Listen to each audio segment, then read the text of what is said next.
Welcome to The Newsworthy. All the day's news in less than 10 minutes. Fast, fair, fun, and on the go. Thanks so much for pressing play today.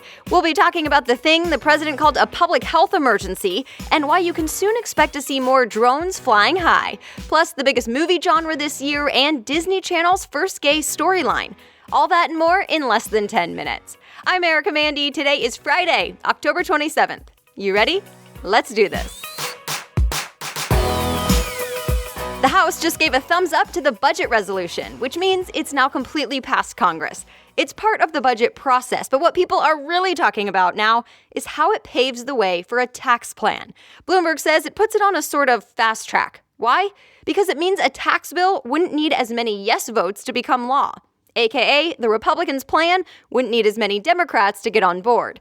Expect to see more of the details of a proposed tax bill as early as next week. The opioid crisis in the U.S. is now officially considered a public health emergency. President Trump made the declaration yesterday. The AP says it's a problem that kills nearly 100 Americans a day. So what does a public health emergency really mean? Well, the president says this allows them to rearrange existing funds to better fight the crisis. But right now, no new money will go into the problem. And that's what critics don't seem to like. They're calling it words without money. Supporters, though, call it bold action. The public health emergency title will last for 90 days, and then it can be renewed. Anyone on an airplane headed for the U.S. may now have some extra security measures to go through. The Trump administration put the new rules in place, and it affects all 2,100 or so flights coming into the country every day. For example, the AP reports airlines will begin questioning travelers about luggage and the reason for their trips. They'll also search carry-ons and electronics, and this happens before you leave the airport in the other country.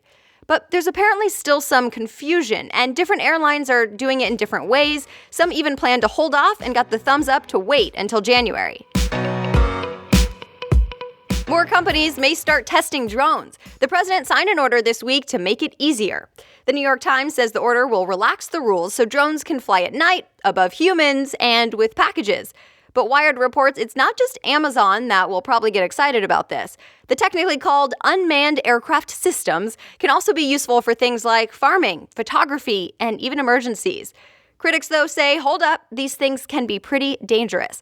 Think sharing the airspace with planes, and there's the privacy thing. The Department of Transportation will start putting pilot programs in place within a year.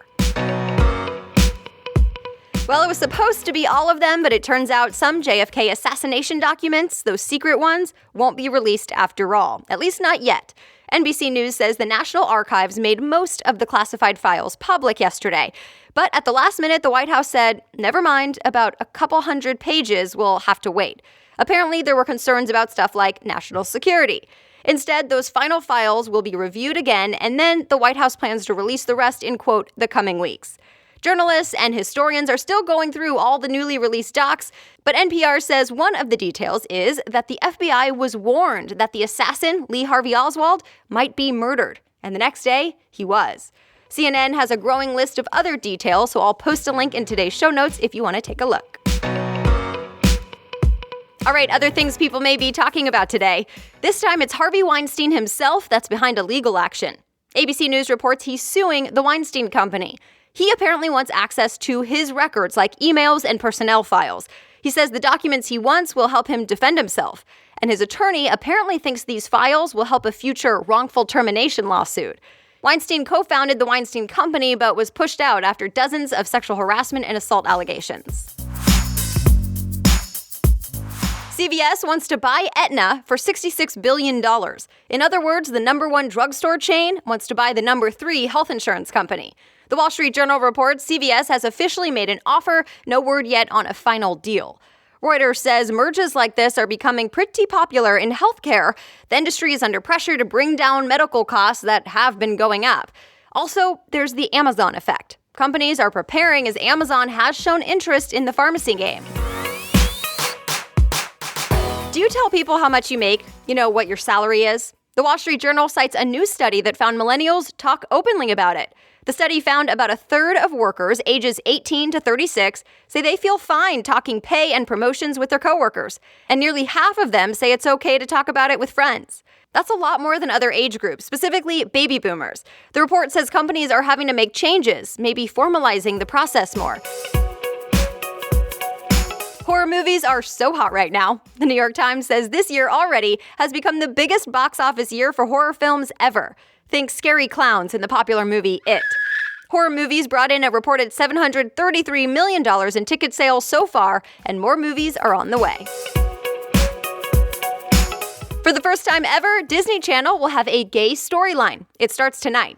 Deadline reports a key character in the popular tween series called Andy Mack will realize he's gay and come out to his friends. The characters are in middle school. Fortune says Andy Mack was never really a traditional show, at least not when you think about Disney. Tonight's episode is the premiere of the second season. And that's it. You are all caught up. Looking ahead now, Game 3 of the World Series is tonight in Houston. If you want to watch on TV, it's on Fox. Next Tuesday, of course, is Halloween. And next Wednesday, November 1st, the Obamacare open enrollment begins. It lasts through December. So all that and more coming at you starting on Monday. Until then, if you want to read more about any of today's stories, you can do that on thenewsworthy.com/show notes, or just click show notes at the top of the home screen. The Newsworthy is available every day, Monday through Friday by 4 a.m. Eastern Time. Please be sure to subscribe and share this with your friends. Rating and reviewing are always appreciated as well. Thanks so much again for listening. We will talk again on Monday. Have a great weekend.